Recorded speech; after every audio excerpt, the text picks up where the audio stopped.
Saat ini Tuhan kami mengucap syukur.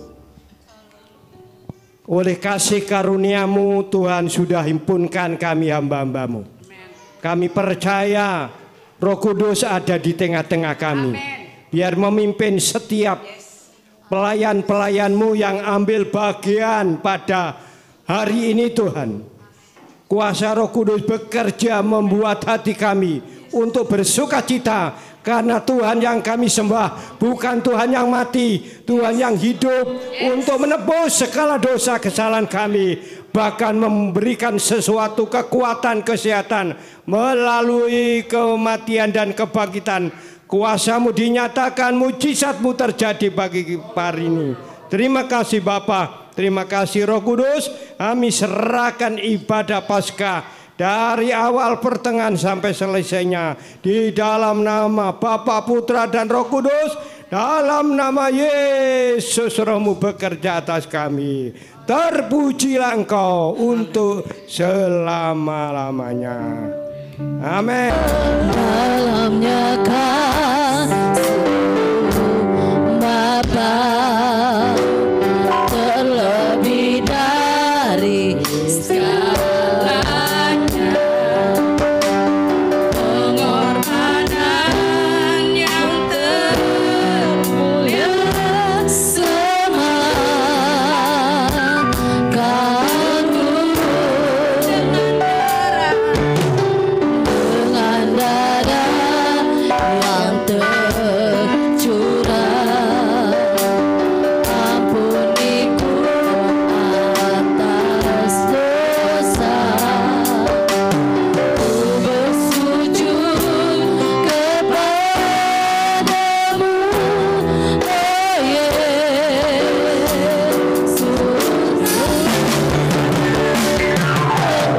Aku sembah Kau yang terindah, pulihkanku dengan darah-Mu.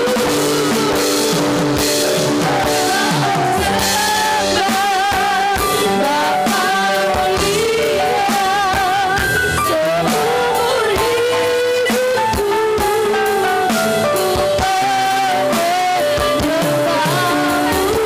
ku terlalu besar kasih-Mu Bapa, pengorbanan yang Kau berikan bagiku terlalu mahal. Darah-Mu Yesus tercurah untuk menebus hidupku, tercurah untuk menebus hidupku.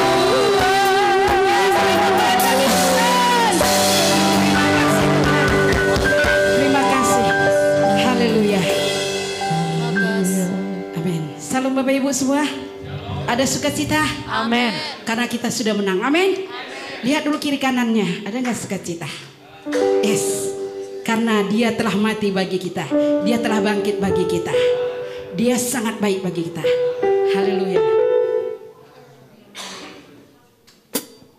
Semuanya tetap bersemangat. Amin. Walaupun kita sudah tua, tapi semangat terus. Amin.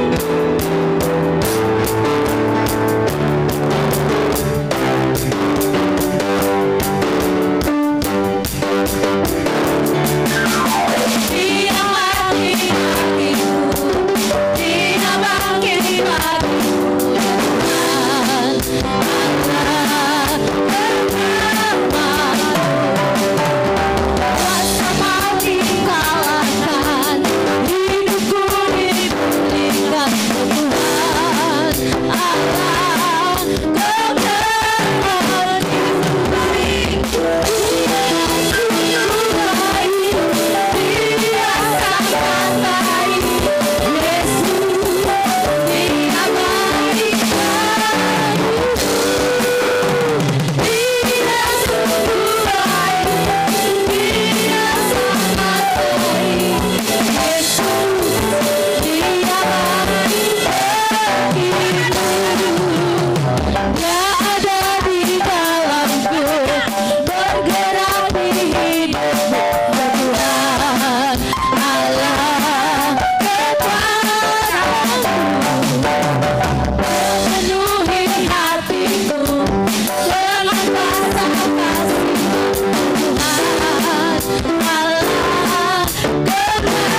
kami semua hamba-hamba Tuhan di tempat ini.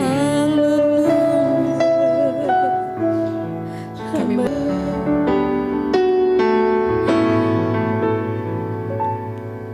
sering ku tak mengerti jalan-jalan-Mu Tuhan, bagai di belantara yang gelap.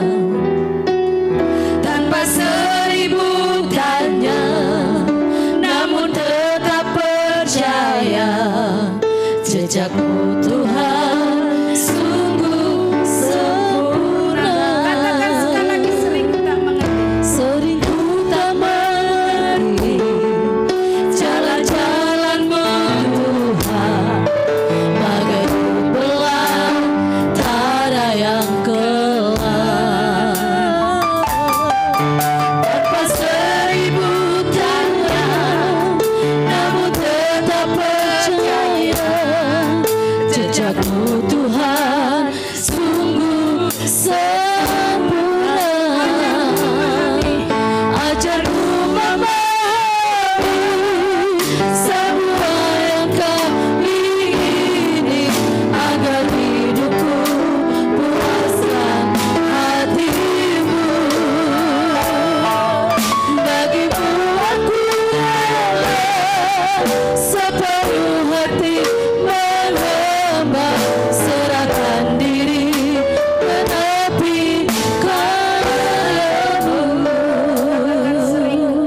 Bagi-Mu aku rela sepenuh hati menyembah, serahkan diri menepi karya-Mu. Serahkan diri menepi karya-Mu. Serahkan diri menepi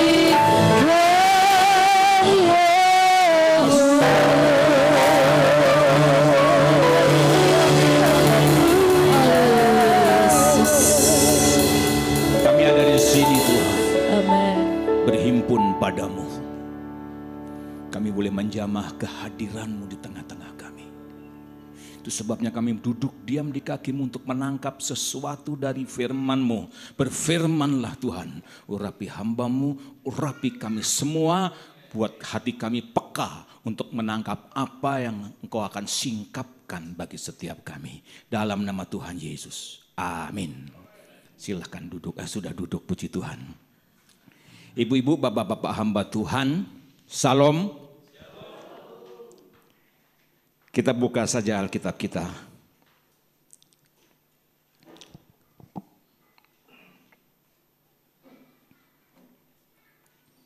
Efesus pasal 4, ayat pertama sampai dengan ayatnya yang keempat. Berkata demikian firman Allah. Sebab itu, aku menasihatkan kamu, aku, orang yang dipenjarakan karena Tuhan, supaya hidupmu sebagai orang-orang yang telah dipanggil berpadanan dengan panggilan itu. Hendaklah kamu selalu rendah hati, lemah lembut dan sabar. Tunjukkanlah kasih-Mu dalam hal saling membantu. Dan berusahalah memelihara kesatuan roh oleh ikatan damai sejahtera. Satu tubuh dan satu roh. Sebagaimana kamu telah dipanggil kepada satu pengharapan yang terkandung dalam panggilan-Mu. Kata panggilan bagi kita hamba-hamba Tuhan itu sudah terlalu sering. Dan kita semua memahami, mengerti benar apa itu panggilan. Sebab kita merasa terpanggil menjadi hamba Tuhan. Kita sudah tinggalkan semua yang kita cita-citakan. Seperti saya dulu, sudah tinggalkan cita-cita saya. Impian saya mau jadi konglomerat. Karena mendengar panggilan, saya tinggalkan itu semua dan sampai hari ini saya sudah tidak lagi mempunyai keinginan untuk menjadi konglomerat. Tapi kalau sudah jadi konglomerat, hamba Tuhan, puji Tuhan juga, haleluya. Puji Tuhan. Panggilan. Apa itu panggilan? Paulus menyampaikan suratnya kepada jemaat di Roma pasal yang ke-9. Bahwa pilihan itu diteguhkan bukan oleh perbuatan, tapi oleh panggilan. Dia ceritakan kepada kita melalui surat Roma, saudara-saudara, seorang wanita mengandung 2 orang anak dalam satu kandungan. Siapa itu? Siapa? Yakub dan Esau. Sebelum mereka ada, sebelum mereka lahir, sebelum mereka dikandung, Allah telah memilih mereka.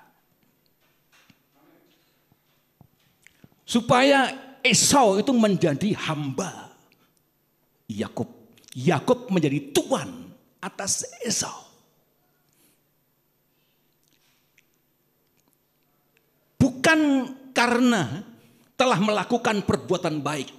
Bukan karena telah melakukan sesuatu perbuatan. Allah memanggil Yakub untuk menjadi tuan atas Esau. Memilih Yakub menjadi tuan atas Esau. Bukan karena perbuatan, tapi karena panggilan. Sebelum dunia dijadikan, Allah telah memilih kita supaya kudus dan tak bercacat di hadapannya. Sebelum dunia dijadikan, sebelum Esau ada, sebelum Yakub ada, sebelum Heri ada, sebelum Pak Thomas ada, sebelum semua kita ada, Allah telah memilih kita supaya kudus dan tak bercacat di hadapannya. Tujuan pilihan adalah kudus dan tak bercacat. Kudus, hagios, keberadaan suatu maksud dan tujuan Allah. Tak bercacat, amomos, seluruh keberadaan yang merupakan persembahan bagi Allah. Dipilih seperti itu sebelum kita ada. Tapi untuk meneguhkan pilihan itu, Allah memanggil Yakub untuk menjadi tuan atas Esau. Sehingga Yakub ketika berjalan dalam jalannya kehidupannya, dalam panggilannya sebagai tuan atas Esau, keberadaannya sebagai tuan atas Esau untuk satu maksud dan tujuan Allah.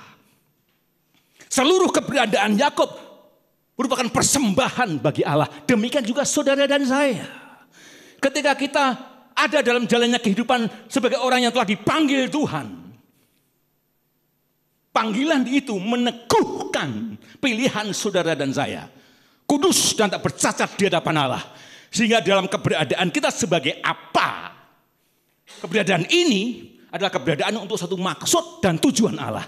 Seluruh keberadaan yang merupakan persembahan bagi Allah. Kita dipanggil untuk menjadi apa sih? Yakub jadi tuan atas Esau. Esau jadi hamba terhadap Yakub. Paulus menyampaikan kepada kita melewat jemaat di Roma bahwa Allah telah memanggil kita menjadi milik Kristus. Dipanggil menjadi milik Kristus. Dan sebagai milik Kristus, keberadaan kita adalah keberadaan untuk satu maksud dan tujuan Allah. Sebagai milik Kristus, seluruh keberadaan kita adalah persembahan bagi Allah seluruhnya. Haleluya. Haleluya. Jadi kita harus berpadan dalam jalannya kehidupan kita sebagai orang yang dipilih. Sebagai milik Kristus, menjadi milik Kristus. Nah, ada pengharapan. Ada pengharapan. Ada pengharapan yang ada di dalam hati Dia yang memanggil saudara dan saya, yang telah memilih saudara dan saya.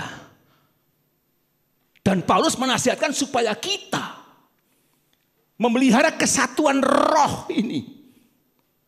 Satu tubuh, satu roh. Sebagaimana kita telah dipanggil kepada satu pengharapan yang terkandung dalam panggilannya. Sebagai milik Kristus, ada pengharapan Allah di dalamnya. Ada pengharapan Allah di dalamnya. Satu tubuh, satu roh. Pengharapan itu apa? Seperti apa? Sehingga kalau kita berjalan di dalam pengharapan itu, berjalan sesuai dengan apa yang diharapkan itu, kita berpadan dengan panggilan Allah atas saudara dan saya. Wah, kita dipanggil menjadi milik Kristus. Dan kita adalah satu tubuh. Dan kita mempunyai tempat khusus pada tubuh itu. Tempat saya ya tempat saya. Tempatnya Pak Thomas ya tempatnya Pak Somas. Tempatnya Pak Naik adalah tempatnya Pak Naik. Saya tidak bisa tukar tempat. Ciri khotbah saya memang begini. Saya nggak bisa khotbah seperti Pak Thomas khotbah. Warna khotbah saya ya seperti ini. Saya punya tempat khusus, tempat istimewa. Dan kita perlu rendah hati. Berhadapan dengan hamba Tuhan yang lain. Bahwa dia punya tempat khusus pada tubuh itu. Saya punya tempat khusus pada tubuh itu. Dan saya perlu apa? Pelayanannya. Dia perlu pelayanan saya. Dalam kekhususan keistimewaan masing-masing. Dalam hal itulah kita bergaul sebagai hamba-hamba Tuhan. Gak peduli denominasi yang mengikat kita. Rendah hati, menghargai, dan siap untuk menerima kelebihan orang lain sesuai dengan tempatnya masing-masing. Lemah lembut, bagaimana memperlakukan orang. Sehingga omongan kita ini gak nyinggung. Komen-komen kita di medsos itu gak langsung nyubit orang. Kalau komennya itu nyubit orang itu sudah lepas dari kelemah lembutan itu. Sabar itu artinya menunggu saat yang tepat untuk menyampaikan sesuatu. Itu sabar. Kadang kita nggak sabar, hajar saja. Akhirnya berantakan semua. Satu pengharapan yang terkandung dalam panggilannya. Kita mundur ke Efesus pasalnya yang pertama. Efesus pasal pertama tentang pengharapan itu. Saudara-saudara, apa sih? Efesus pasalnya yang pertama. Ayatnya yang ke-18 mulai. Dan supaya ia menjadikan mata hatimu terang. Terang, ngerti, paham, sadar. Agar kamu mengerti pengharapan apakah yang terkandung dalam panggilannya. Bagaimana kita akan berjalan sesuai dengan pengharapan. Kalau pengharapannya itu kita nggak tahu. Apa itu pengharapan yang terkandung dalam panggilannya. Kita sebagai orang-orang yang telah dipanggil, ada pengharapan yang terkandung dalam panggilan Allah terhadap kita. Apa itu pengharapannya? Haleluya. Haleluya.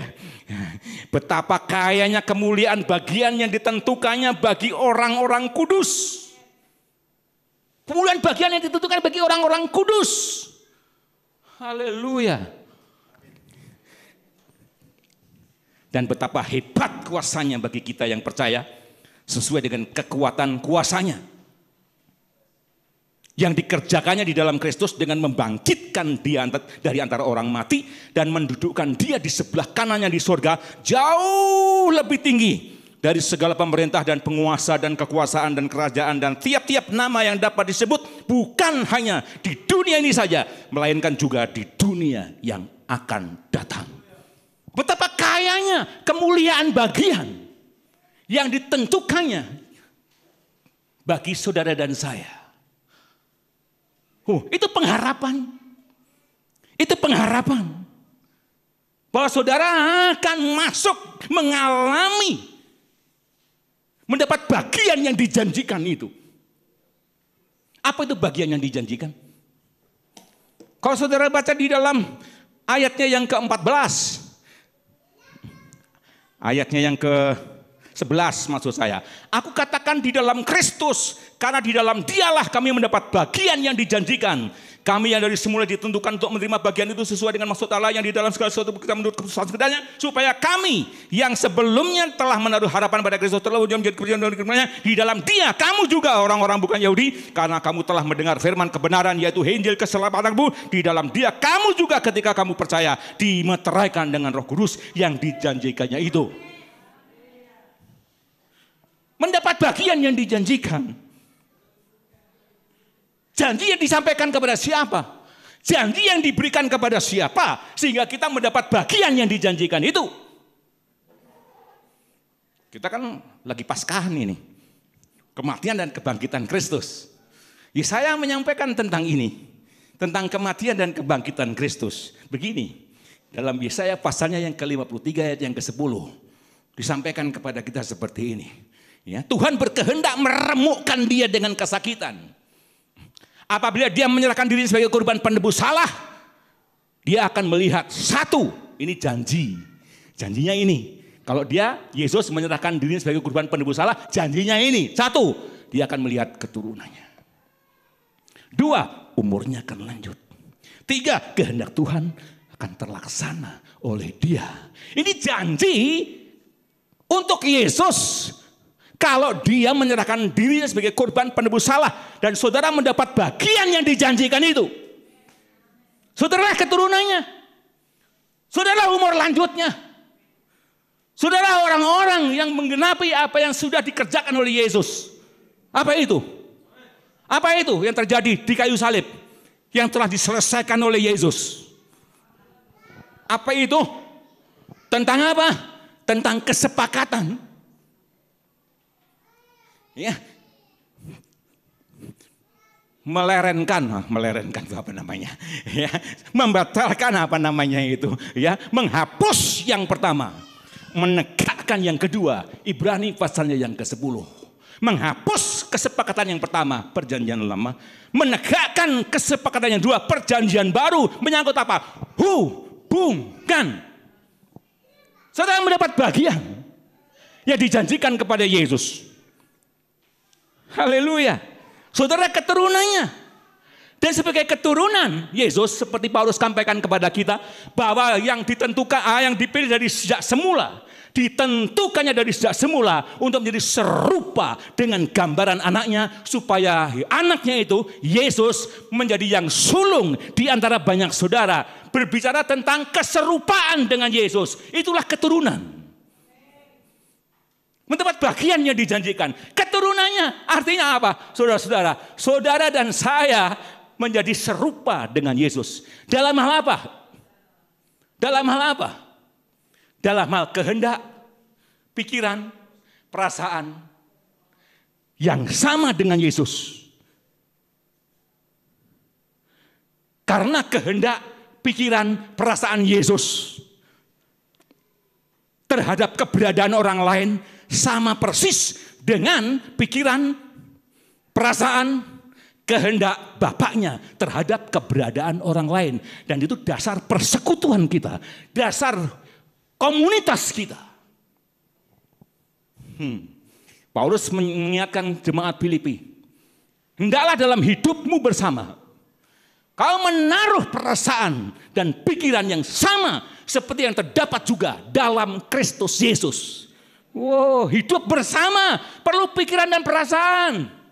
Yesus yang sulung, Yesus yang pertama bangkit, Yesus yang punya perasaan sempurna, pikiran sempurna, kehendak sempurna terhadap keberadaan orang lain. Dan kita adalah keluarga, di mana Yesus yang sulung, kita keturunannya. Kita mendapat bagian yang dijanjikan itu.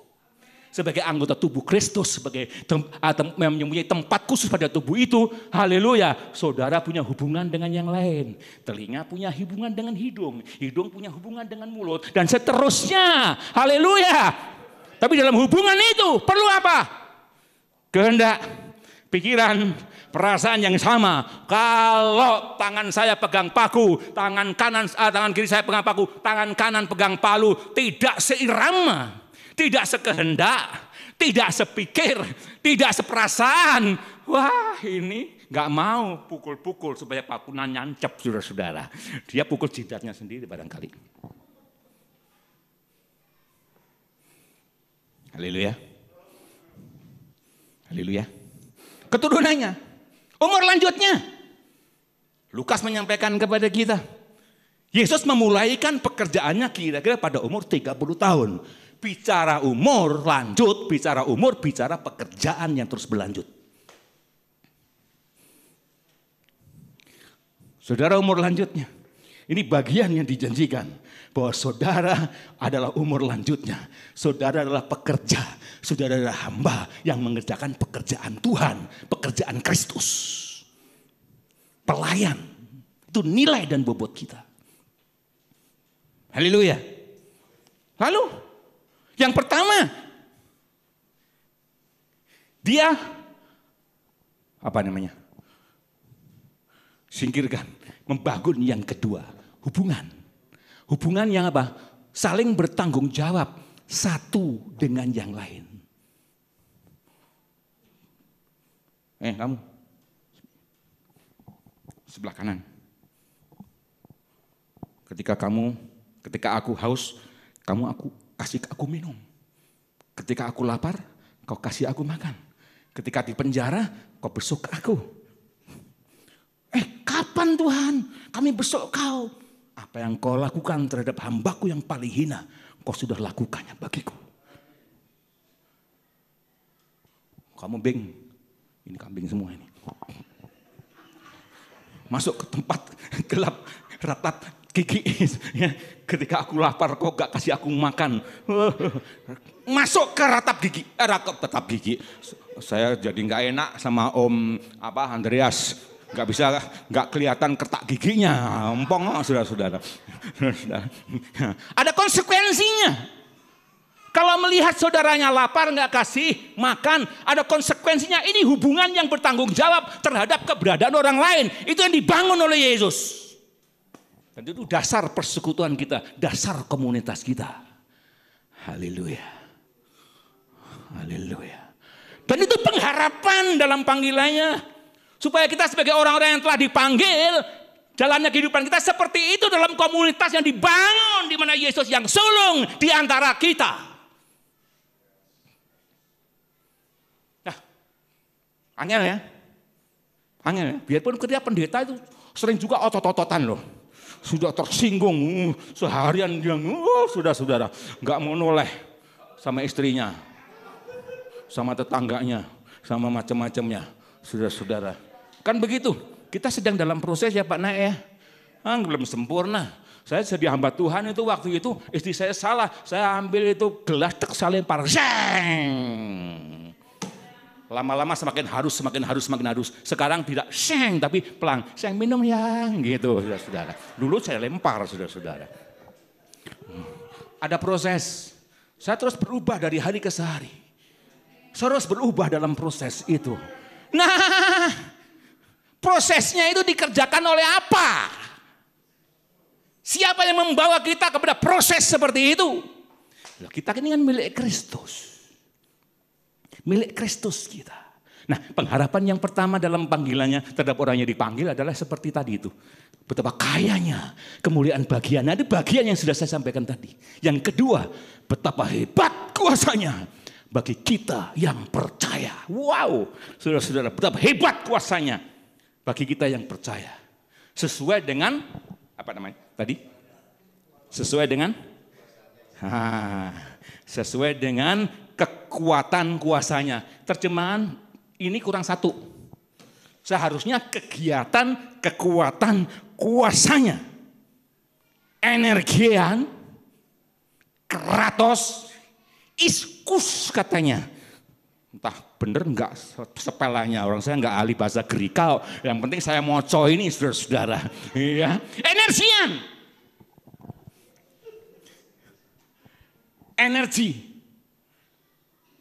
Energi.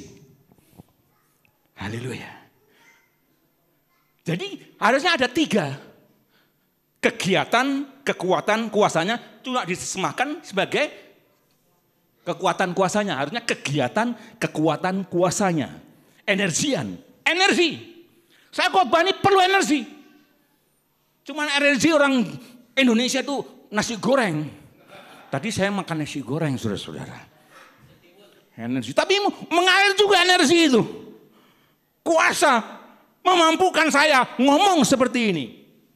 Wah, kalau saya memang ngomong seperti ini, katanya lebih dari orang Batak katanya, urusan saya. Haleluya, urusan saya. Saya butuh energi, kekuatan untuk melakukan sesuatu, kemampuan, ya, energian. Sesuai dengan kegiatan, kekuatan, kuasanya yang membangkitkan Yesus dari antara orang mati, yang mendudukkan Yesus di sebelah kanannya di surga. Jauh lebih tinggi.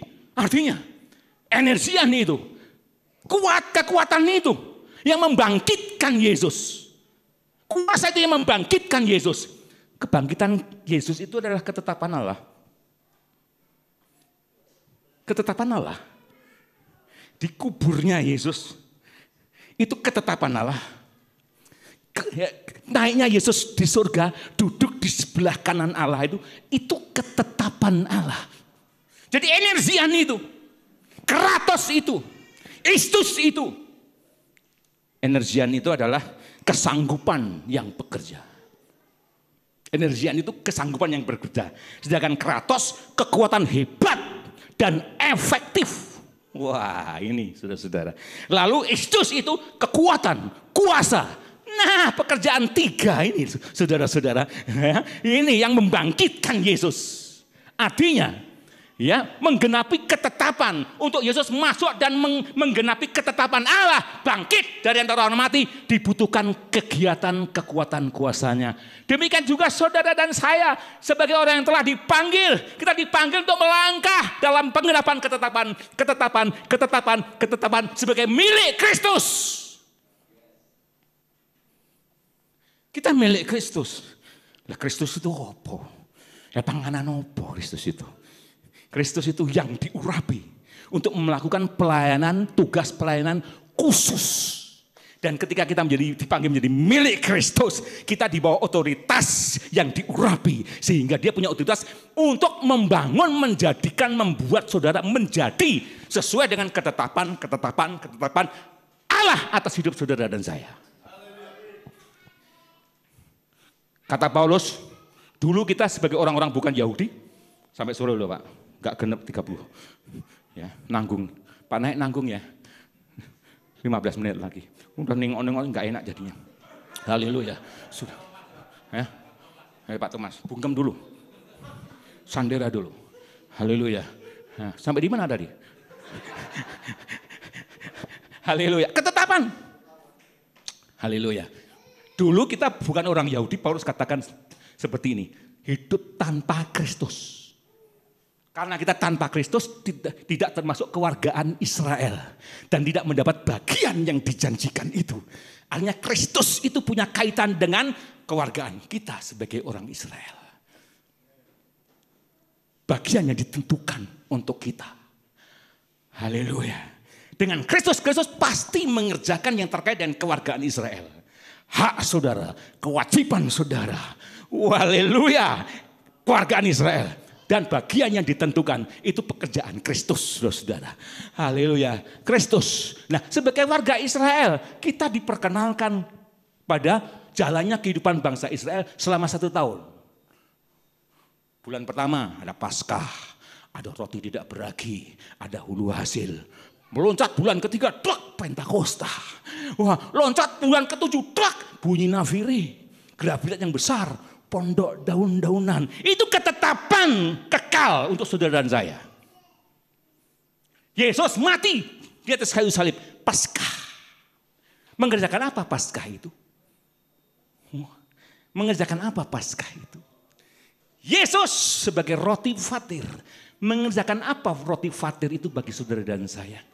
Ya. Hulu hasil itu Yesus. Mengerjakan apa? Mengerjakan apa? Untuk saudara dan saya masuk kepada ketetapan hulu hasil itu. Bahwa saudara, Yesus itu hulu hasil. Hulu hasil itu hari raya timang-timangan. Timang-timangan itu adalah hulu hasil. Ya, ketika mereka panen jelai, dipakai ani-ani, dibongkok, saudara-saudara. Nah, bongkokan yang pertama itu, berkas yang pertama dibawa kepada imam. Mas Imam, ini persembahan sulung saya. Lalu persembahan itu ditimang. Dah. Yesus adalah hulu hasil. Dia pertama yang ditimang. Dan akan muncul, akan mengikuti saudara-saudaranya yang berkasnya sama seperti dia. Bentuknya, ukurannya sama seperti Yesus. Yesus yang pertama, hulu hasil. Saudara, itu ketetapan sudah ditetapkan untuk menjadi serupa dengan berkas yang pertama, Yesus Kristus. Siapa yang membawa? Kegiatan, kekuatan, kuasanya. Membawa saudara masuk dalam penggenapan ketetapan Allah atas saudara yang bayangannya ada di masa raya Israel. 3 masa raya terdiri dari 7 hari raya. Wow. Haleluya. Wow. Saya senang yang model begini. Daripada saya khotbah terus tentang masalah. Tentang ini lalu puas dengan jemaat yang menangis-nangis. Karena ditolong Tuhan, saya lebih senang khotbah yang beginian. Betul. Gak ngenyek loh. Gak ngenyek saudara yang cuma bisa khotbah tentang itu. Maksud saya, ya, maksud saya, mari kita berkembang dalam pengajaran. Jangan pusing dengan kawin roh segala macam, saudara-saudara. Roh kawin dan sebagainya, wah bikin pusing saya, saudara-saudara. Ya, saya nggak mau tertarik dengan yang itu, saya tertarik dengan yang seperti ini, saudara-saudara. Haleluya. Kegiatan, kekuatan, kuasanya itu pengharapan Allah. Ketika dia memanggil saudara dan ketika kita berjalan sebagai orang yang dipanggil, kita harus punya menangkap pengharapan yang terkandung dalam panggilan Allah terhadap kita. Betapa kayanya kemuliaan bagian. Dan betapa hebat kegiatan, kekuatan, kuasanya. Mari kita sebagai hamba Tuhan, seorang yang paling sadar bahwa kita telah dipanggil, saudara-saudara, mengalami 2 hal. Berjalan dalam pengharapan dalam 2 hal ini. Puji Tuhan. Mau lanjut ini? Diteruskan dengan ini? Ya.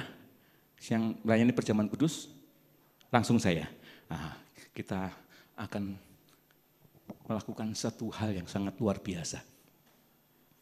Ini berasal dari mana? Dari mana? Ketika malam Yesus bersama dengan muridnya, dia mengambil roti. Dia bagikan, mengucap syukur, dia pecah-pecahkan, dia bagikan kepada murid-muridnya. Lalu Paulus berkata, apa yang telah kuteruskan kepadamu, telah aku terima dari Tuhan. Paulus nggak ada di situ, nggak ada. Tapi kenapa dia bisa berkata, apa yang telah kuterima dari Tuhan, kuteruskan kepadamu. Sehingga saya juga boleh berkata, apa yang kuterima dari Tuhan, kuteruskan kepadamu. Ini kuterima dari Tuhan, kuteruskan. Berasal dari mana? Malam itu. Jadi ini termasuk sakramen ya. Dari kata sakramen itu ada kata sakral. Haleluya. Artinya membawa kita kepada situasi dan suasana saat itu. Ketika Yesus mengucap syukur, memecah-mecahkan roti dan membagikannya. Kita teruskan. Bukannya rotinya saja, tapi suasananya. Semangatnya, atmosfernya, haleluya. Biar kita rasakan itu sebagai orang-orang yang telah dipanggil. Kita sudah tinggalkan semua. Kita ada sebagai orang yang telah dipanggil. Mari kita memenuhi pengharapan orang yang memanggil kita. Allah yang memanggil kita. Berjalan dalam pengharapan itu. Mari kita saling rendah hati, lemah lembut, sabar satu dengan yang lain. Sabar ya. Jemaat saya ada yang namanya sabar bakara, saudara-saudara. Jadi kalau saya bicara tentang sabar, dia sudah meringis di pojok sana. Haleluya, sabar. Ini loh sabar ini. Saya ini pendeta loh, tahu pendeta ini? Haleluya, setir mobil, ada orang ngipot gini. Ini nggak rasa, gini. Pendeta, gitu saudara-saudara. Kadang kita seperti itu, masih seperti itu, terbakar oleh emosi, kemarahan, tidak mengerjakan kebenaran, saudara-saudara. Oh, saya dulu pernah jadi anggota MD, ngadepin pendeta-pendeta. Wah, lebih sulit ngadepin pendeta, saudara-saudara. Sulit diatur, saudara-saudara. Minta ampun. Maunya saya tempeleng satu-satu, saudara. Aduh, sekali tempeleng dipecat saya. Nggak berani saya. Bukan nggak berani nempeleng. Berani, tapi takut dipecat aja, saudara-saudara. Haleluya.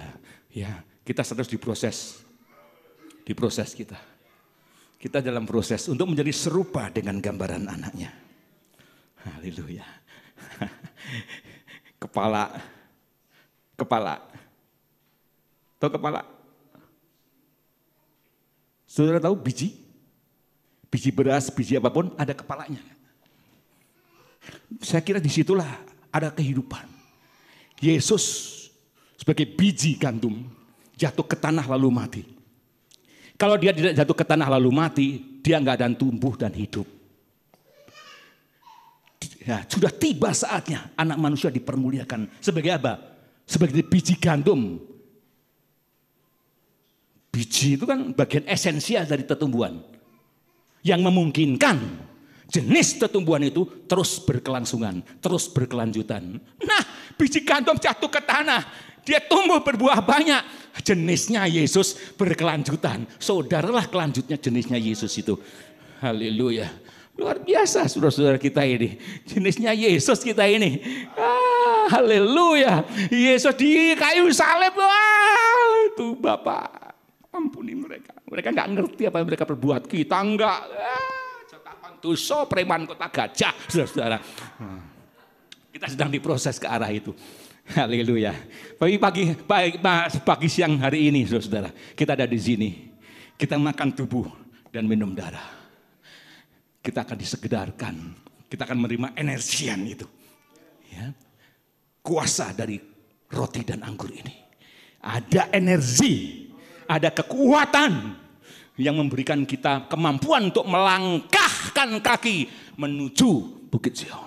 Menuju ke sana, semakin hari semakin kuat karena hasrat kita untuk bersiarah ke sana itu semakin kuat dan kita akan dikuatkan melalui ini.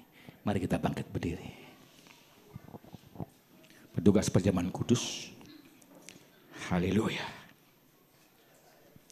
Haleluya. Salibnya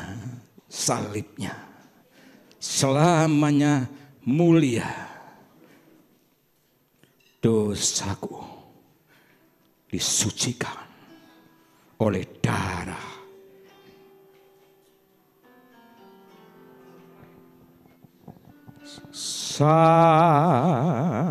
salibnya,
kuteruskan kepadamu telah aku terima dari Tuhan, yaitu bahwa Tuhan Yesus pada malam waktu ia diserahkan mengambil roti dan sudah itu ia mengucap syukur atasnya. Amen. Ia memecah-mecahkannya dan berkata, inilah tubuhku yang diserahkan bagi kamu. Yes. Perbuatlah ini menjadi peringatan akan aku. Kita makan dalam nama Tuhan Yesus. Amin Tuhan.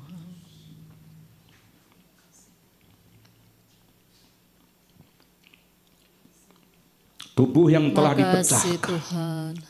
telah sampai kepada setiap kami. Ada kuasa di dalamnya. Haleluya Kuasa yang membuat kami yang banyak ini menjadi satu. Ya, Yesus. Kuasa kami yang banyak menyadari bahwa kami semua masing-masing punya tempat secara khusus dalam hubungan satu dengan yang lain. Terima kasih Tuhan. Terima kasih Tuhan. Ampuni kami semua. Amen. Kalau kami makan dengan tidak layak. Haleluya, Yesus. Terima kasih Tuhan. Angkat cawan dengan tangan kanan. Haleluya, Yesus.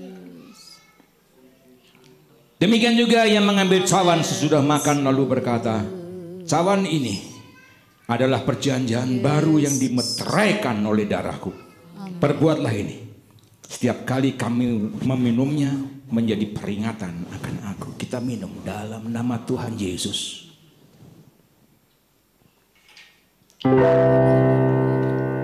Bapak terima kasih untuk tubuh dan darah-Mu. Kami mempunyai kekuatan yang baru untuk menjalani kehidupan sebagai orang yang telah Engkau panggil untuk mencapai sasaran-Mu, untuk mencapai tujuan-Mu, untuk kami tujuan-Mu, bahkan seluruh keberadaan kami merupakan persembahan bagi-Mu. Kami perlu kekuatan itu, kami perlu kuasa itu. Terima kasih Tuhan. Dalam nama Tuhan Yesus. Haleluya. Amin.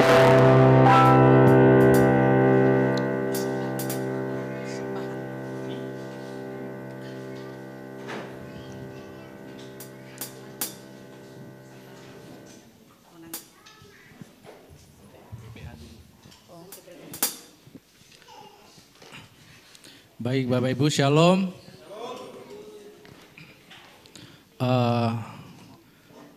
Saya atas nama Koordinator Garda mengucapkan banyak terima kasih untuk seluruh rekan-rekan hamba Tuhan yang boleh hadir.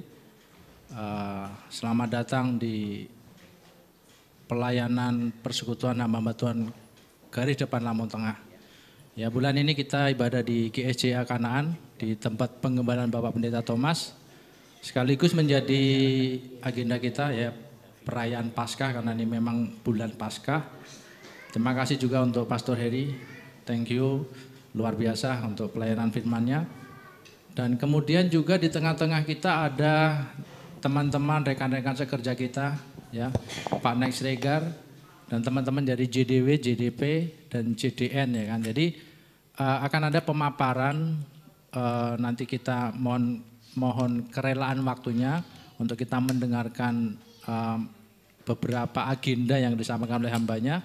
Pak Nisrika akan menyampaikan tentang WPA, World Prayer Assembly gitu ya Pak. Yang pernah kita juga adakan beberapa tahun silam. Kemudian teman-teman dari JDN nanti kita akan diskusi juga setelah ibadah selesai.